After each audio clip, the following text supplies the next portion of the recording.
Uttarakhand CM Pushkar Singh Dhami ఉత్తరకాశీలో ఉధృతంగా ప్రవహిస్తున్న నదీ ప్రవాహాన్ని పరిశీలించారు. రోడ్లు, బ్రిడ్జి ధ్వంసమవడంతో ధరాలి చేరుకోవడానికి కష్టసాధ్యమవుతుంది. దీంతో ఉత్తరకాశీ నుంచి ధరాలికి హెలికాప్టర్లో వెళ్లారు.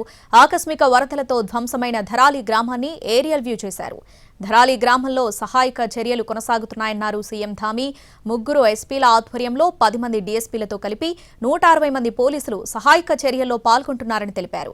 ఆర్మీ, ఐటీబీపీ, ఎస్డీఆర్ఎఫ్, ఎన్డీఆర్ఎఫ్ బలగాలన్నీ రెస్క్యూ ఆపరేషన్లో ఉన్నాయని, నిన్న ఒక్కరోజే 130 మందిని రక్షించాయని ముఖ్యమంత్రి తెలిపారు.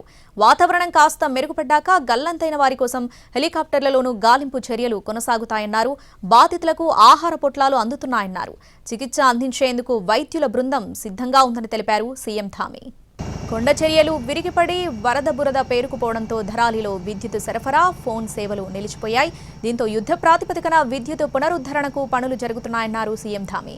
ఇంకా వర్ష హెచ్చరికలు ఉండటంతో ధరాలి ప్రజలను సురక్షిత ప్రాంతాలకు తరలించేందుకు అన్ని చర్యలు తీసుకున్నామన్నారు. ఉత్తరాఖండ్ సీఎం పుష్కర్ సింగ్ ధామీ ఉత్తరకాశీలో ఉధృతంగా ప్రవహిస్తున్న నదీ ప్రవాహాన్ని పరిశీలించారు. రోడ్లు, బ్రిడ్జి ధ్వంసమవడంతో ధరాలి చేరుకోవడానికి కష్టసాధ్యమవుతుంది. దీంతో ఉత్తరకాశీ నుంచి ధరాలికి హెలికాప్టర్లో వెళ్లారు. ఆకస్మిక వరదలతో ధ్వంసమైన ధరాలి గ్రామాన్ని ఏరియల్ వ్యూ చేశారు. ధరాలి గ్రామంలో సహాయక చర్యలు కొనసాగుతున్నాయన్నారు సీఎం ధామీ. 3 ఎస్పీల ఆధ్వర్యంలో 10 మంది డీఎస్పీలతో కలిపి 160 మంది పోలీసులు సహాయక చర్యల్లో పాల్గొంటున్నారని తెలిపారు. ఆర్మీ, ఐటీబీపీ, ఎస్డీఆర్ఎఫ్, ఎన్డీఆర్ఎఫ్ బలగాలన్నీ రెస్క్యూ ఆపరేషన్లో ఉన్నాయని, నిన్న ఒక్కరోజే 130 మందిని రక్షించాయని ముఖ్యమంత్రి తెలిపారు. వాతావరణం కాస్త మెరుగుపడ్డాక గల్లంతైన వారి కోసం హెలికాప్టర్లలోనూ గాలింపు చర్యలు కొనసాగుతాయన్నారు. బాధితులకు ఆహార పొట్లాలు అందుతున్నాయన్నారు.